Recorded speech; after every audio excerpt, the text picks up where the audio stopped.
Okay, I'll start us. Go. So good morning.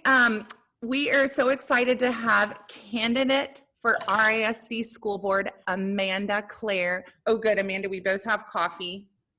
Yay. We are Lake Highlands area Moms Against Racism, and we're wanting to provide just making sure the community knows about the candidates, knows who you are. And of course, our lens of thinking is equity and inclusion. So we'll ask you some questions about that too. And we're gonna ask the same questions of every candidate and then put these interviews out there for people to know. And Amanda, we might follow up and send you some of the questions if you want to think and type out an answer, you know, too, that we can then post later too. But yeah, so hi Danita. Hi, and Danita's Larry. here. So Hi, Hi, this is our first school board election for Lamar to be in existence. So we're figuring out what we want to do, but what we've decided is to kind of be neutral, but definitely get all the information out there. And obviously, our goal would be to get someone at the table day one with an understanding of the systemic racism issues that exist in the district already, and with some ideas for tackling those day one. So, but Amanda, just tell us about yourself. Who are you? Where do you live? Who are your children? Yeah, What do you absolutely. do? So I live in the Richardson High School feeder pattern. My kids go to Spring Creek Elementary. I have a third grader and a kindergartner, and then a 2 going on 15-year-old who will eventually find his way to Spring Creek Elementary. Who am I? I guess that was the other question. So I am an educational consultant currently for a national consulting firm who has made it its mission to fight I guess the right word would be to eliminate inequalities for students in public education. So we work with school systems, we work with schools, we also work with state departments, ESCs, and then we also do some policy advocacy, knowing that we have to have a multi-pronged approach in order to ultimately solve the inequalities in our school systems. Prior to that, I was a teacher. I started off in Dallas ISD and taught newcomer ELs at the high school level before moving to a charter school system here in the DFW Metroplex, where I work to establish literacy and advocacy for ELs across all of our campuses. So my passion is EL and literacy work, and then ultimately the impacts that has on the inequalities within our systems. Amanda, ELs, is that, what is that? Sorry, English language learners. So these would be students who their native language is not English, so they are becoming bilingual or multilingual. So learning more than one language in our school system. And we also would love to know why did you decide to run for school board? Yeah, absolutely. So obviously education is my passion. It's where I spent the last 13 years of my life, but have always felt very much called to addressing the inequalities within our system, and it's where I've aligned my work.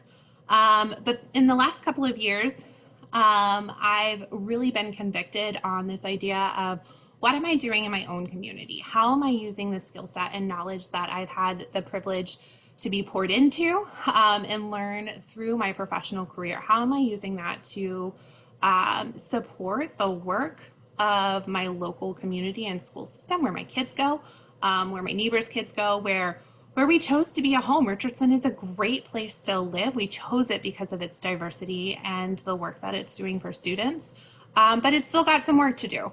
And so I feel like I have something to bring to the table, especially when this summer, Dr. Stone made that very bold and courageous statement acknowledging systemic racism within RISD, and that the district was going to address it. And so I think that my experience, both as a parent, a teacher, a district administrator, now a consultant, have something to bring to the table around how we make this change, with understanding some of the barriers, right, that are put in our place, both by the system, how it's created, but also the guidelines and governance that happen at the state and federal level. Awesome. That's all sounds great, Amanda. So now here come the tough questions. Wait. I have a quick follow-up. So what has your involvement with the schools been so far? Yeah, absolutely. So I have served on my local PTA, both as 2 years as the Ways and Means for the spring. So helping raise funds.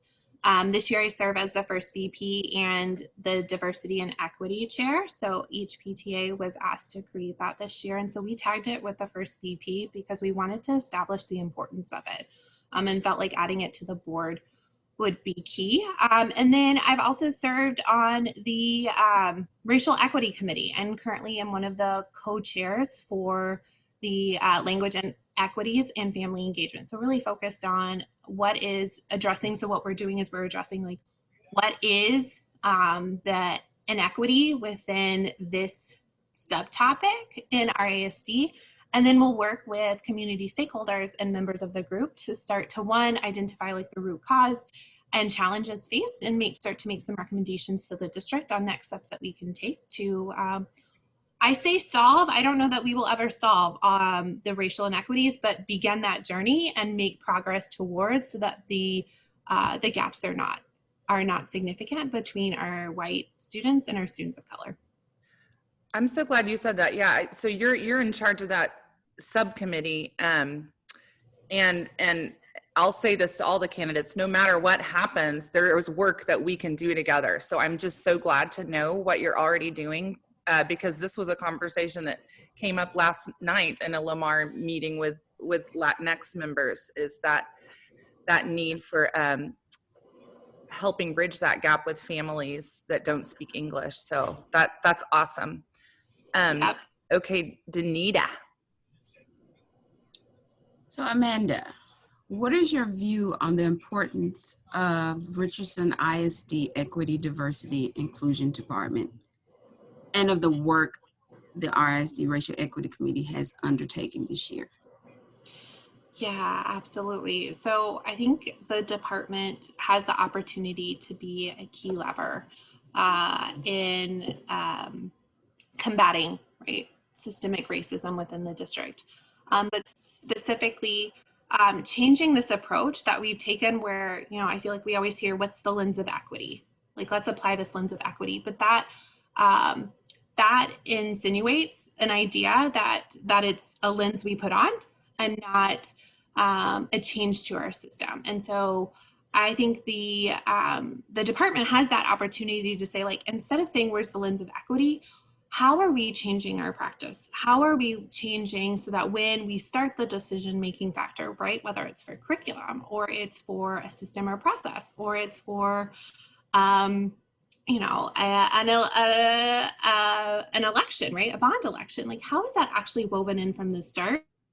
Because I feel like what has happened historically when we put that lens is we come to a decision and then we evaluate that decision with a lens. So it becomes this is one option, this is a different, instead of like, this actually wasn't ever an option. It didn't meet the needs of all kids. And then it starts to create this feeling of us versus them. And it's never us versus them, it's we. How are we serving, right? We say all means all. So when we say all means all, how is this embedding and changing our practices so that when we are truly looking from the lens of all students, knowing that particularly our students of color or our students who come to us speaking a different language as their native language, in addition to possibly English, how are their needs part of this all means all? And Danita, can you tell me the second part of the question? Because I know I haven't answered that yet. Okay, and it says, let's see, and the work of what has the racial equity committee? How do you feel about that work that is undertaken this year? Yeah, I feel like we still have a long way to go. We've spent a lot of time creating a framework and base to the work. I think we're looking very long term and we're looking very big picture. I think there's an opportunity to look short term. So I would love to see, and again, I'm not leading the work, so I want to be really careful. My recommendation or kind of my thought is, how are we balancing this long term systemic change and addressing the long term needs with also what are some short term, like specific changes that we could make or embed in our practices, right? Like one of the things we've seen Richardson do over the last couple of years is the number of languages that are offered for translation, right? Like that is a quick win that creates equity to ensure communication across the table. I would argue that long term is we've given the opportunity, right? We've changed the language, but how are we actually reaching out, engaging, and creating a warm and welcoming space for all languages outside of English? That's that long-term piece. But I think we have the opportunity to say what some short-term wins in addressing things that we can do now because they're there, and what are some of those long-term, like systemic changes. And we need to find a balance so that we're trying to address both of those, because I also think like you can lose investment and buy-in when you're only looking at that long-term journey and not also looking at like what are short-term wins along the way. And Amanda, are these things that you, when as a consultant, would come in and have been doing with other districts? I mean, that's kind of it shapes the way you're approaching this? So I would definitely say like the approach we take in consulting definitely is that approach, right? Like we think strategic generally when working with people, and I say as a consultant, but also as a district admin and even teacher, right? Like as a teacher, as an admin, we look at like, hey, where do I want my kids to be in May? Where do I want my kids to be in 3 years? But where I want them to be in May is based on where I want them to be in 3 years, which is based on their success in the career and college place, right? And that shapes my like here and now decision. And so thinking about, I always used to say I have a 2-hour, 2-day, 2-week, and 2-year plan. And so it's the idea that what I do with my next 2 hours shapes what I do with the next 2 weeks, which shapes what I do with the next 2 years. And so some of that, right, is that vision and strategy. But we can't forsake that like what we do daily actually is what impacts that vision and strategy. And so finding that balance. And I think that is what makes me a strong consultant, and is the way that I would push as a trustee to like how we shape our policy around the board of like, how are we both looking at that long-term goal, but how are we also measuring like our in the moment and yearly progress, and measuring it both big picture, but also cutting the data and looking at the different subpopulations of students that we serve to ensure that like we aren't letting one group, right, like pull us up, that we are examining our practices and how it influences each of the breakdowns. So Amanda, just your last few statements to that response of that question takes us is a good segue into our next question. If you serve as trustee, how highly will you prioritize RISD's continuing EDI work in the next several years? Yeah, so I would argue that DEI work should be imposed in each of our goals. It's not a standalone goal. Theoretically, it is part of each of the broader goals. So when I think about the student achievement goal, like how is that broken down into closing the gap, right? Like we know, I believe it was 2019, third grade reading rates, 78% of non-economically disadvantaged students were considered proficient. 38% of economically disadvantaged students were considered proficient. So we're not just looking at that broad, it's actually 60% when combined, but that we're breaking it down. And so part of how we approach it is making sure, and part of how we, I think, integrate equity in this is that we are being open and honest and looking at the breakdown of the data specifically for our students of color in different subpopulations, and looking at policy and having conversations around, right, like how are we continuously growing? Like 78%, I would not be okay with, right? Like we don't want 22% of our kids not being able to read. We know what that means. But more importantly, we've got 62% of kids in a subgroup that can't read, and we know that their brains and biologically they are no different, and research tells us that they can read. And so we need to examine our practices and say, like, is there actually, like, are there practices that like all kids do better, not just our white affluent kids, right, or non-economically disadvantaged? And there is, right? So I think for me, it's not that there is a separate DEI goal. It is that lens is moving from a lens to being built into the approach that we examine all of our goals as we move to continuing to build on the foundation that RISD has already established. And EDI is equity, diversity, and inclusion. And yes, RISD has a department for that, but I hear what you're saying, that it needs to cover everything that we're doing. Let me see, Danita, you asked the next question. I had a thought, but I've lost it.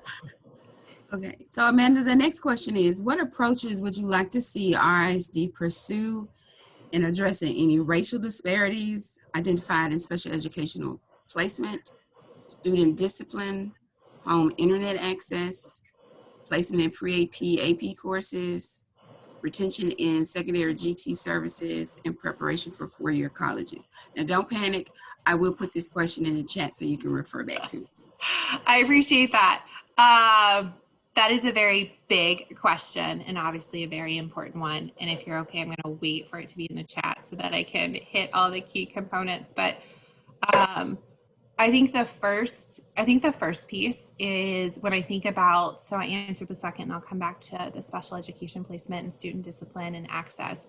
But when thinking about placement in pre-AP and retention and GT services, right, in preparation for four-year colleges, I think the first step is transparency and breakdown, not of the overall number of students, right, who are entering four-year colleges, but what does that look like when we break down into our subgroups and when we break down into our campuses?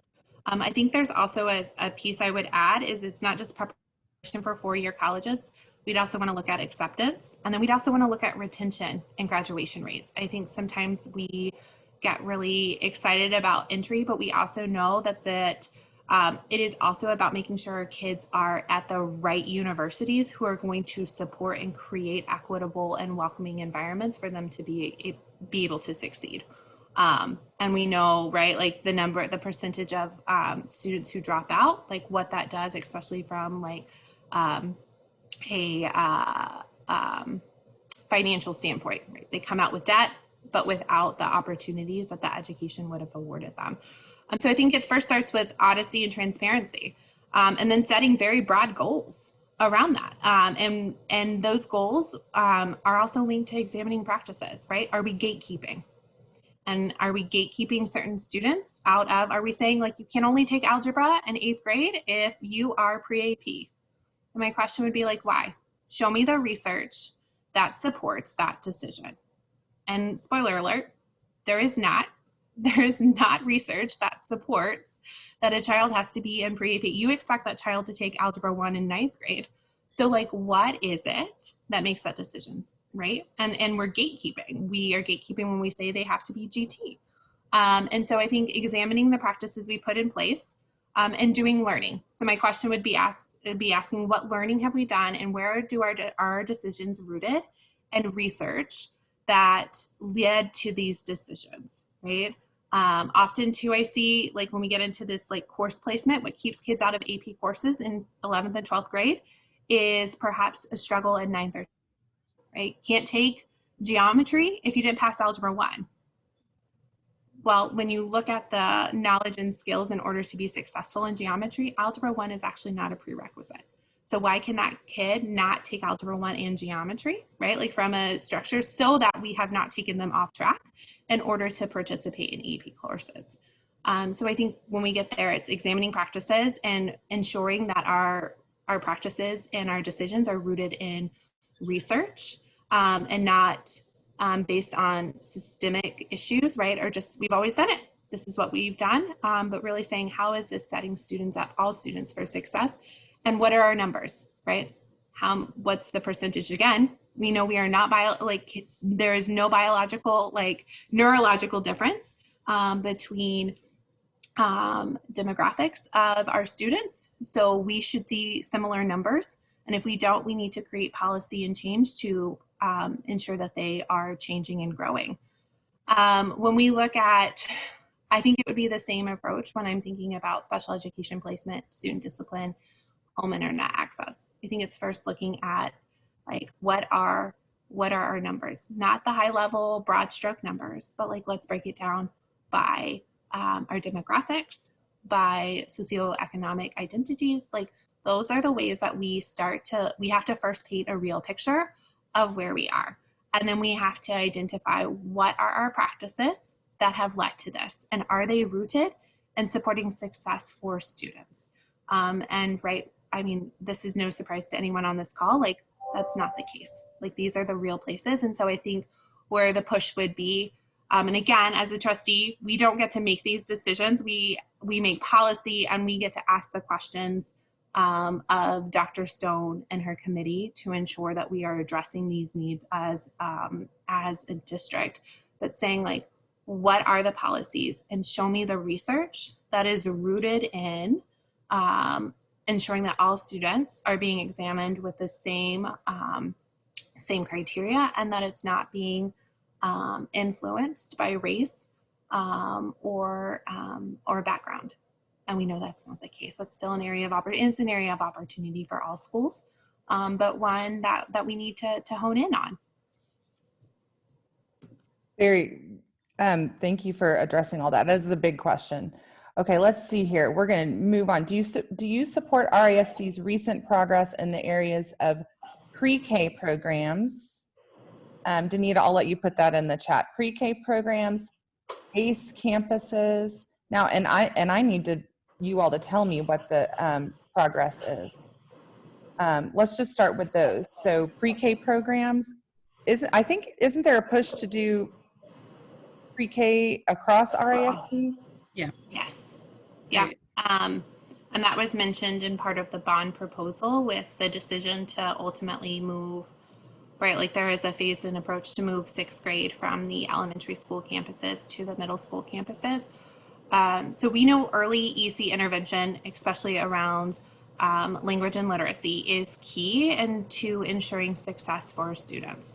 A recent statistic was released that 95% of students can read by 1st grade. We know that when given the right instruction and the right resources, kids can read by 1st grade, which is not indicated by current RISD scores, but also across the state. And so there's a push across the state, but I support the push for this idea for pre-K for all. We need to ensure that all students, but particularly our students of color, have access to high quality early education, literacy and language intervention. We know that is key to ensuring success. And there's plenty of studies that talk to what literacy rates tell us about opportunity, right? Opportunity as far as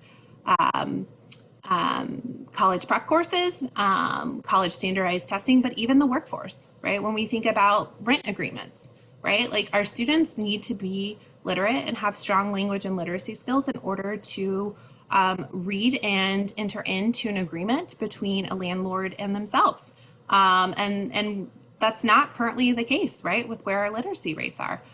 I actually spoke with Dr. Stone about the GT identification, and they've made improvements. It has improved, but there's significant work to do around GT identification, and some of that, if I'm being completely transparent, is the exams in which the state allows for that placement. So I also want to know that some of this is internal change in policy, But some of this is at the state level and at the national level. And so I'm a big pusher of we can't use the excuse that policy needs to change to not serve the kids in our seat. And so we've got to find this place of how are we addressing these inequalities, but also advocating at the state and national level for that change, so that it opens up the opportunities we have in this identification and the identification processes, or the ways in which we have opportunities to serve kids. I'm looking through the questions. I think there's still opportunities, right? Like, if I told you there wasn't, then I would be accepting of where our scores are, and I'm not going to be happy until every child can read, and every child is being given the opportunity to be successful in the career workforce and in college, right? Like, our goal is to set kids up to make that decision because we've prepared them, not that we've put barriers in the place and told them this is the only opportunity or that they should do this, but rather to say, like, our job is to help you determine what your goals are, but ensure that you are set up for success, to be prepared, whether it be in the career, to walk into the workforce after high school, to walk into the military, or to pursue a higher education degree. Our job is to set you up and support you in making that choice, but not limit your choices because we didn't provide those opportunities. Okay, and I think the last, let's see. Do you have any comments on that question, Larry? No, I love hearing about it. How important do you believe it is to implement culturally responsive teaching approaches, instructional materials? So we're talking about the classrooms now, and professional development for teachers in all grades. Can I just say 100%? No, I'll go in deeper.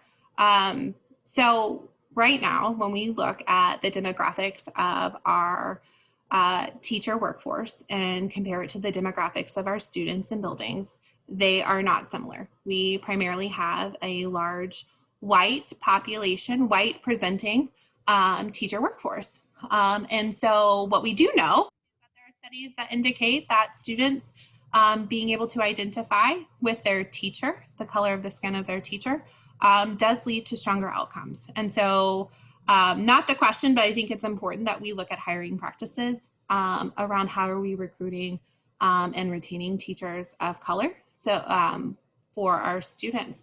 And so with that being said, we know that, and I can speak to my experience as a white presenting individual, there were places that I could not relate to my students who had different backgrounds of their home country, of the language that they spoke, and the way that they identified.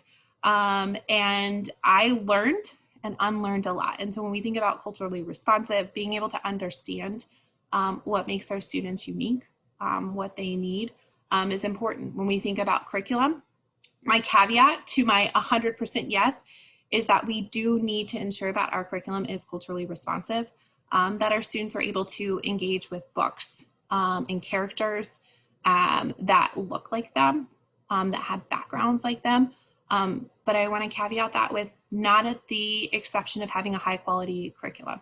We need to ensure that when we are examining culturally responsive curriculums, we're ensuring that it is aligned to the science of reading, the science of math, that it's aligned to providing high quality opportunities and ensuring grade level rigor in our classrooms. And if that doesn't exist, then we need to look at how do we supplement and provide additional resources. While again, you know this, I'll say this, is that we're advocating for policy and change and greater access for those materials for kids. That's a key piece in creating engagement and opportunity for our students, and ultimately also teaching our white presenting children, right, of different backgrounds, and not sticking with a white colonial narrative in our instruction. Awesome. Anita, I'll let you ask the last question. Okay, last question. And again, I'm gonna put it in the chat for you, Amanda. Do you support direct efforts to address and prevent future incidents of racist and or racially insensitive behavior in Richardson ISD? And what is your perspective on the role of anti-racist work and discussions about implicit bias in public education.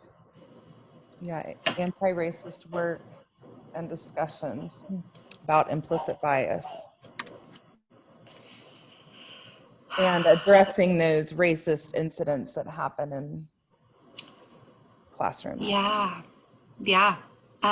Big questions. It is a big question. It's also a Important. question that it's important. I think it also it brings sadness, right? Like thinking about this. But what we've learned, right, is that you can't sweep it under the rug. It doesn't go away, and we don't change. And I love the when we think about implicit and explicit bias, right? Like it's a learning process, and we need to intentionally set up structures and opportunities to support our educators, our students, our communities on what these are and why they're not okay, and the impact, right? Like we ground this on the impact that it has on that student's education and on that family and their opportunity within the community. I think about why I moved to Richardson. I moved to Richardson because I heard it was a great community, that I would feel a part of something.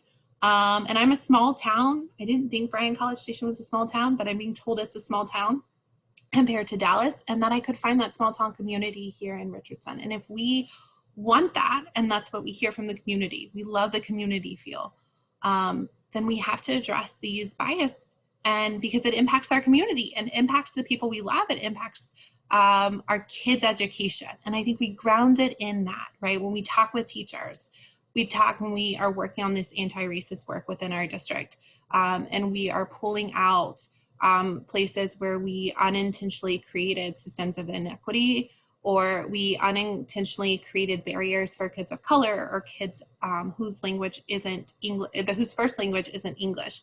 We are doing it as a way to further their opportunities and examine our own biases.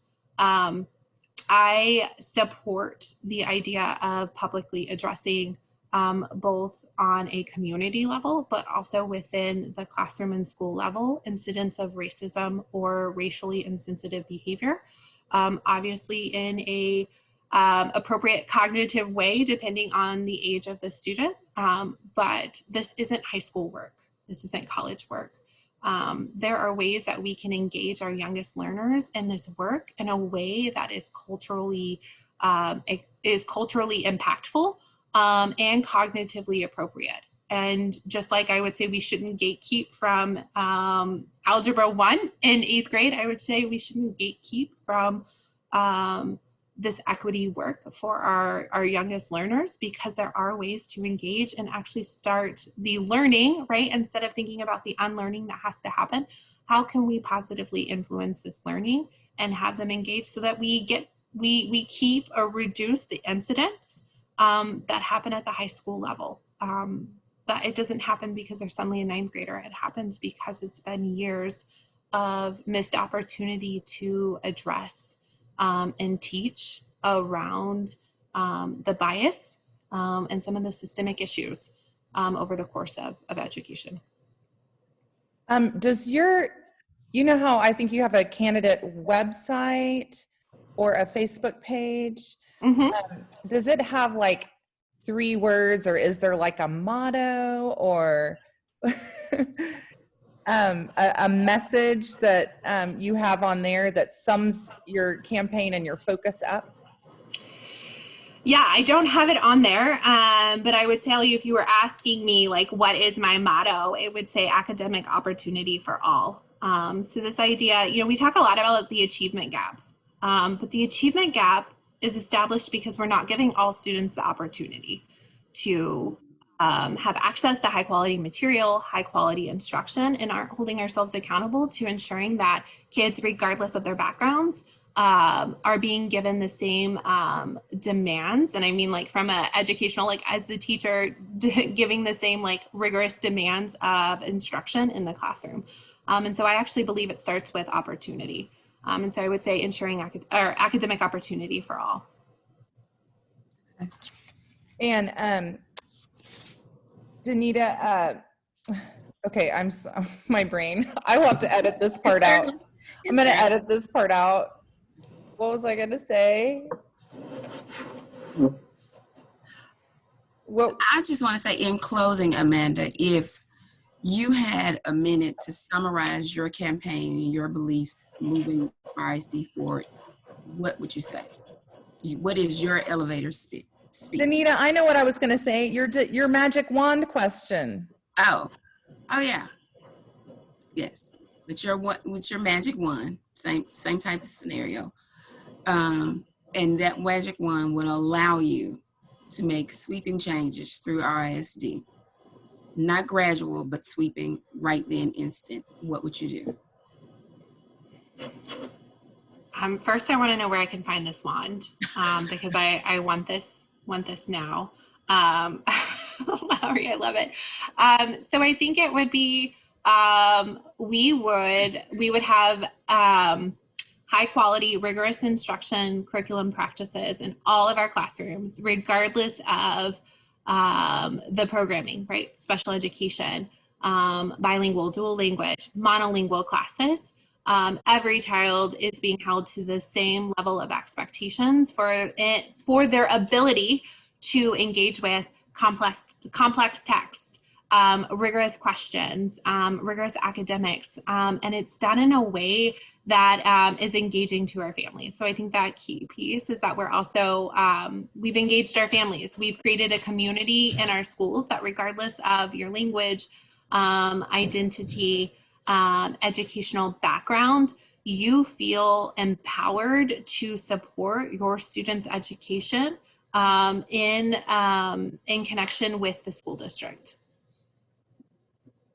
All right, awesome.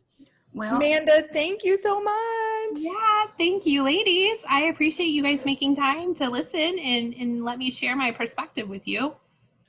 thank you. And I just want to reiterate again that Lamar is a Texas nonprofit and we do not endorse candidates, but we are offering our community all the candidates' perspectives to answer the same exact questions regarding racism and racial bias in RISD. And again, thank you, Amanda Clair, for participating. And a word to you, every candidate's videos will go up at the same time. Okay. Okay? But hopefully I'll edit out my stupid needing more coffee moments. I think it makes it. I think those makes it more engaging and also just they're Authentic. right. That's the word I'm looking for. There it is. Well, It Amanda, presents you as a real person, Lowry, which you okay, are. Okay. Well, we're excited to work with you going forward. Thank you for doing the work you're already doing. Absolutely. Well, thank you guys for your work in Oh, Lake you're Highlands and beyond. So we're happy to be partners with RISD and look forward to doing more work together. absolutely. Absolutely. Well, you ladies have a wonderful Friday and I look forward to seeing this later. Yeah. Thanks, Amanda. Thank you. Absolutely. Bye. Bye y'all.